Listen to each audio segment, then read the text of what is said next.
নমস্কার বন্ধুরা, শ্রীময়ীস astrological tips চ্যানেলে তোমাদের সকলকে স্বাগত জানাচ্ছি। আজকে আমি তোমাদের বিবাহরেখা বা প্রণয়রেখার সম্বন্ধীয় কিছু তথ্য তুলে ধরব।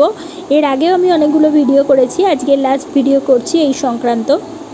যদি প্রণয়রেখাটি কোনো আড়াআড়ি রেখা দ্বারা কাটা দেখা যায় এবং শিরোরেখাস্থ দ্বীপচিহ্ন, ক্রস চিহ্ন, আড়াআড়ি রেখা বা বিন্দু চিহ্ন থেকে ওঠা কোনো চান্স লাইন যদি প্রণয়রেখার কাছে উপনীত হয়, তাহলে অন্যের নাক গলানোর ফলে বিবাহিত জীবন নষ্ট হয়ে যাওয়ায় জাতক জাতিকার মাথা খারাপ হয়ে যাবে, অর্থাৎ সে কম বেশি উন্মাদ হয়ে পড়বে। অনুরূপভাবে করতলের বিভিন্ন অংশ থেকে নানাবিধ চান্স ত্রুটিযুক্ত আয়ুরেখা বা ত্রুটিযুক্ত গ্রহপর্বত থেকে সূচিত হয়ে প্রণয়রেখার কাছে এসে দাম্পত্য জীবনে নানা রকম অশান্তি শুরু করে এবং ফলে প্রণয়রেখাটিও ত্রুটিযুক্ত হয়। ত্রুটিযুক্ত প্রণয়রেখা জাতক বা জাতিকার জীবনে অশুভ প্রতিক্রিয়ার কারণ হয়ে দাঁড়ায়।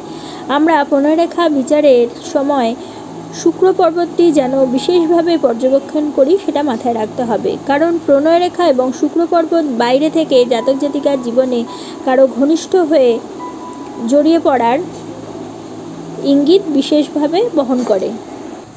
বিবাহরেখার প্রান্তভাগ ঊর্ধ্বগামী হলে জাতক অবিবাহিত থাকে। এটি নিম্নগামী হয়ে যদি তা হৃদয়রেখাকে স্পর্শ করে তবে স্ত্রীর মৃত্যু বোঝায়, কিন্তু তার আগে দেখতে হবে চন্দ্র ও বুধের ওপরে ক্রস চিহ্ন আছে কিনা। বিবাহরেখা থেকে একটি শাখা হৃদয়রেখাকে স্পর্শ করে শিরোরেখার দিকে চলে গেলে তা দম্পতির বিবাহ বিচ্ছেদ বোঝায়। বিবাহরেখা নিম্নমুখী ও বহু শাখাযুক্ত হলে বিয়ের পর জাতকের বহু রোগ হবে এবং সে ভগ্নস্বাস্থ্য হবে। বিবাহরেখার উপরে ক্রস বা নক্ষত্র চিহ্ন থাকলে পতি বা পত্নীর মধ্যে কারো আকস্মিক অপঘাতে মৃত্যু হয়। সেন্ট জার্মান বলেছেন, তা না হয়েও একটা অ্যান্টিক্লাইম্যাক্সের মধ্যে দিয়ে চিরবিচ্ছেদ হতে পারে। বুধ ক্ষেত্রে গভীর একটি রেখা দ্বারা বিবাহরেখা কাটা হলে প্রণয়াসক্ত যুবক যুবতীর মধ্যে বহু বাধাবিঘ্ন, অভিভাবকদের অনিচ্ছার মধ্যে বিবাহ হয়।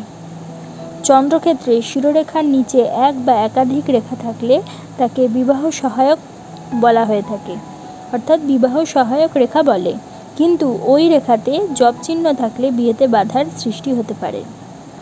তাহলে বন্ধুরা, আজকে তোমরা জানলে বিবাহরেখা বা প্রণয়রেখা সম্বন্ধীয় কিছু তথ্য।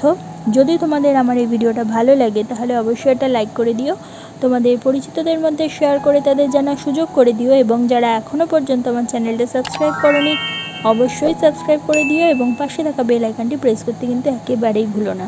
তাহলে প্রত্যেকে ভালো থেকো, প্রত্যেককে ভালো রেখো। পরবর্তী ভিডিওতে আবার চলে আসবো, ততক্ষণের জন্য সকলকে ধন্যবাদ। নমস্কার।